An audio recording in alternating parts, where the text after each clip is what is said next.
Okay, so now I'm going to show you how to sumac. What I went ahead and did was double my yarn because this one's a little bit thinner, so I just decided to go ahead and double it. And for this technique, you're going to want something with a little bit of bulk and you know, a little more heft. So I just doubled it and then I tied it on the end of my tapestry needle, and then I just attached it to my last warp thread.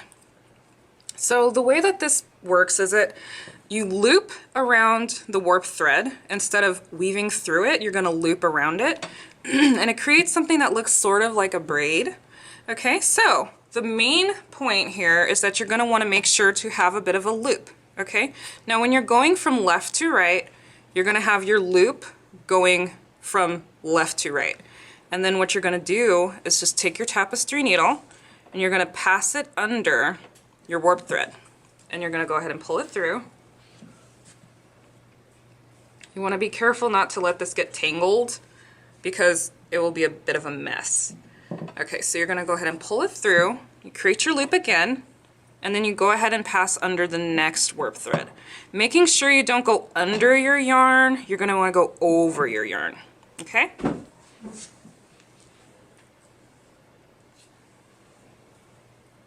And just pull that through and continue.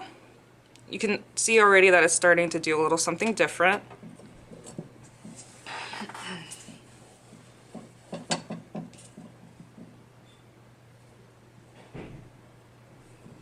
Now you don't want to pull too tight because that'll start yanking your warp threads toward the center once again. So just, you know, you're going to want to put a little bit of pressure on it while you're pulling, but just don't pull it to the point where it's like, you know, doing this thing, because then you're going to have a bit of a messed up weave. So just keep it tight, but not too tight. You want it firm, but not super tight. Okay.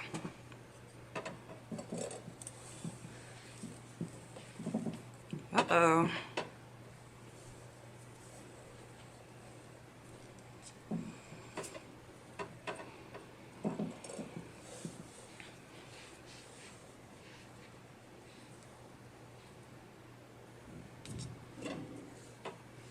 Create your loop and loop under your warp thread.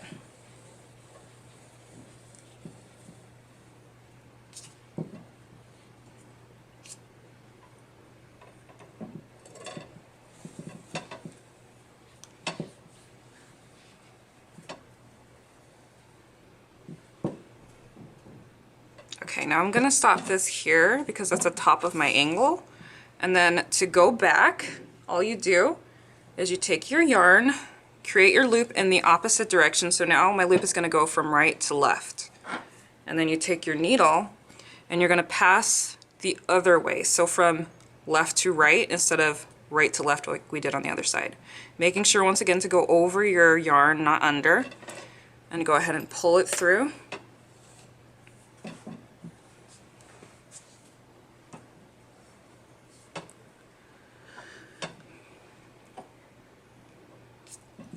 Not too tight. This first one always looks a little weird, but that's just setting you up for the rest of your row, so don't worry about it. Okay, create your loop and go from left to right under your warp thread over your yarn.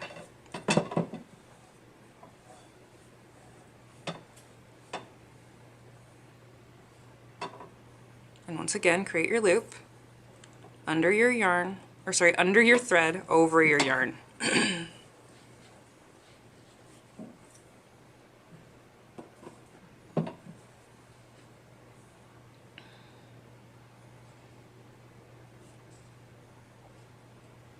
And as you might notice, I'm not patting down these yet because it's such a different stitch. You don't have to worry about patting it down. As long as you're pulling it to a decent tightness, it'll work itself out.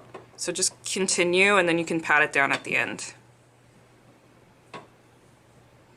Okay, so there you have it.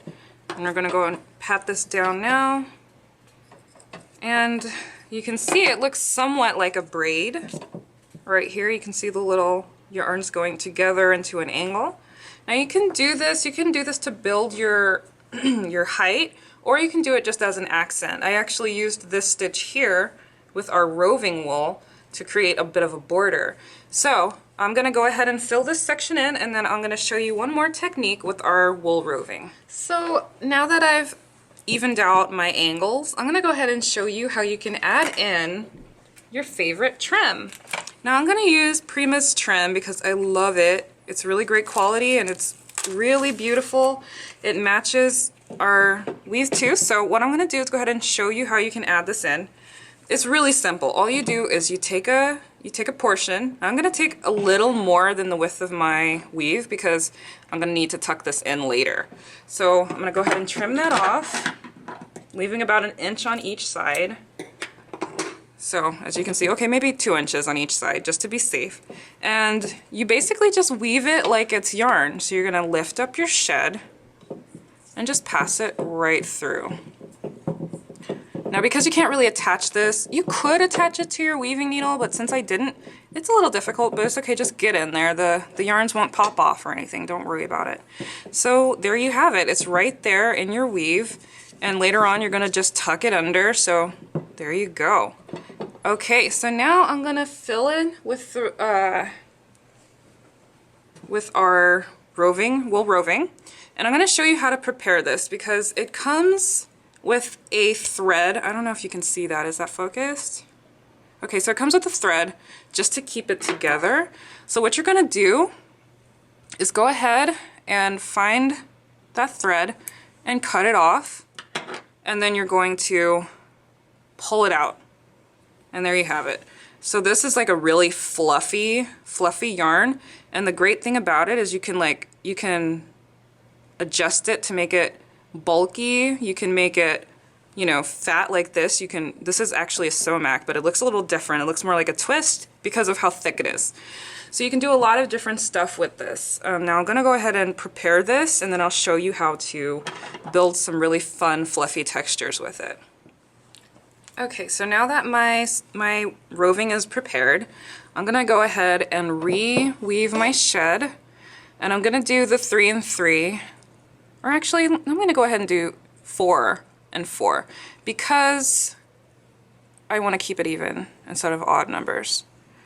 So I'm doing the 4 and 4, and I'm just gonna leave 1 on the end to be safe, and I have 2 on the end over here, so it's gonna be a little funky, but since it's so fluffy, you won't really be able to tell. Okay, so this one you can just use your hands. You don't have to use your tapestry needle or anything.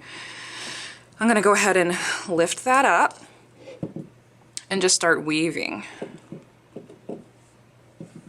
Okay, and I'm gonna pull it through, making sure once again to leave a tail.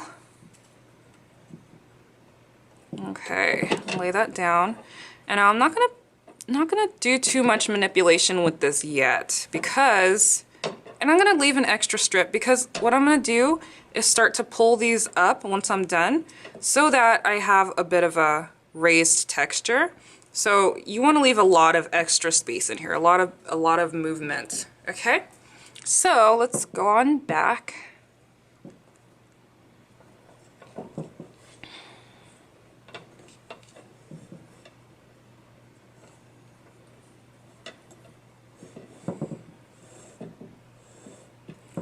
Leaving a pretty big loop on the end just so that there's space to manipulate.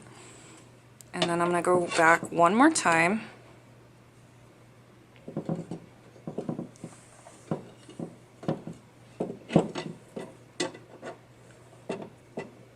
The big loop on the end.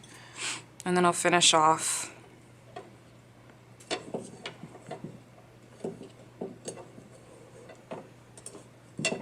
Okay, so now that we have it all weaved in, I'm going to show you what you can do with this.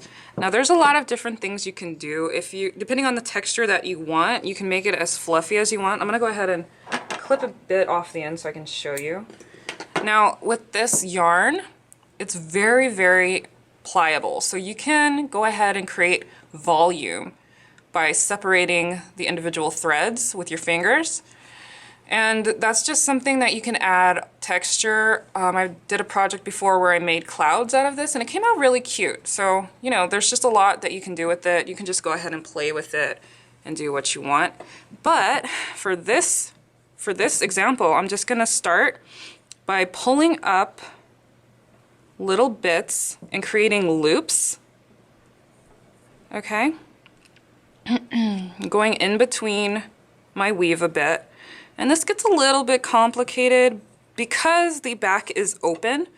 So don't worry too much. Once you get ready to finish off, you're gonna basically mush everything together and it'll start to hold its shape. So don't worry too much if it looks a little lopsided right now. You're just gonna kind of play with it and start creating some highs and lows here. Okay.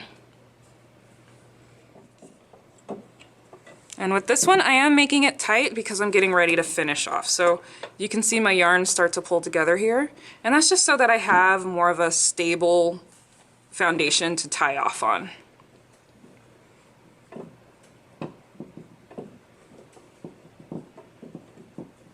And if you start to run out of thread, don't worry. We can work that out. Just go ahead and weave it in, and you're gonna tuck it later, so it's all good. Okay, so there you go. I'm gonna fluff it up a bit more now that I have my sumac in there to brace it. And we have a nice, cute, fun little weaving.